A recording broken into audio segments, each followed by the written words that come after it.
Gertie Dorismond a sa propre micro-entreprise. Elle gagne sa vie en revendant dans son petit village des vêtements qu'elle achète à Port-au-Prince, la capitale d'Haïti. En septembre dernier, après les 4 ouragans qui ont frappé l'un après l'autre de nombreux endroits du pays, elle a tout perdu.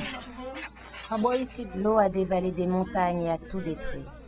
Il n'y avait nulle part où se réfugier à part les églises et les hôpitaux. J'ai perdu toutes mes possessions, y compris ma marchandise. Comme Gertie, des dizaines de milliers de personnes ont tout perdu, leurs maisons et leur culture ont été dévastées. Avec le recul, Gertie se rend compte que 2 choses lui ont permis d'échapper au pire. L'argent liquide envoyé sans délai par sa sœur, qui vit à Miami, et un prêt de secours, dans les 2 cas grâce à Foncosé, la banque haïtienne destinée aux pauvres. Avec le prêt que Foncosé m'a accordé après l'ouragan et mes économies, j'ai pu acheter de nouvelles marchandises et reprendre mon activité. Gertie explique à l'administrateur de prêt de la filiale installée dans son village qu'avant d'adhérer à Foncosé, elle craignait les vols chaque fois qu'elle recevait de l'argent envoyé des États-Unis par sa sœur.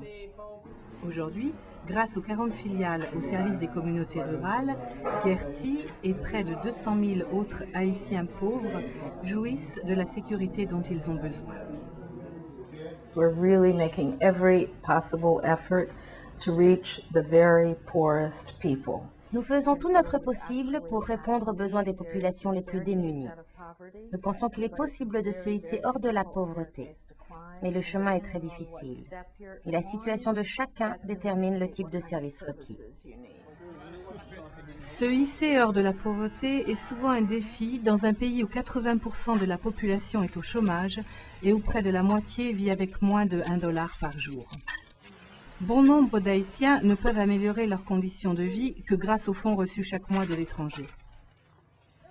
L'an dernier, les envois de fonds aux Haïtiens se sont chiffrés à près de 1,9 milliard de dollars des États-Unis. Selon Anne Hastings, si une petite partie seulement de ces fonds pouvait être économisée ou investie dans des micro-entreprises, ils pourraient devenir un moteur du développement local. Les envois de fonds constituent une bouée de sauvetage. C'est pourquoi, dès le tout début, notre objectif était de réfléchir aux moyens de résoudre les problèmes pour faciliter les envois de fonds tout en réduisant les coûts. Cette carte de crédit, financée par une organisation des Nations Unies, le FIDA, et la Banque interaméricaine de développement, est l'une des solutions adoptées. Pour un coût de $6 des États-Unis seulement par opération, les Haïtiens qui travaillent à l'étranger peuvent envoyer jusqu'à $2500 des États-Unis dans leur pays d'origine. Si vous voulez envoyer $2500 des États-Unis dans votre pays, il est probable que vous paierez $250 des États-Unis en vous adressant à d'autres services de transfert d'argent, alors qu'avec Foncosé, cela ne coûte que $6. Les services de microfinance offerts à ceux qui envoient des fonds et à ceux qui les reçoivent contribuent à l'amélioration des économies rurales. Nathalie Isidore a une petite affaire plus ou moins semblable à celle de Gertie.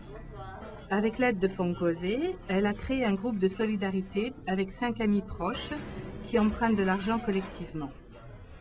Le groupe fait aussi partie d'un centre de crédit plus important qui œuvre pour le développement de la communauté locale.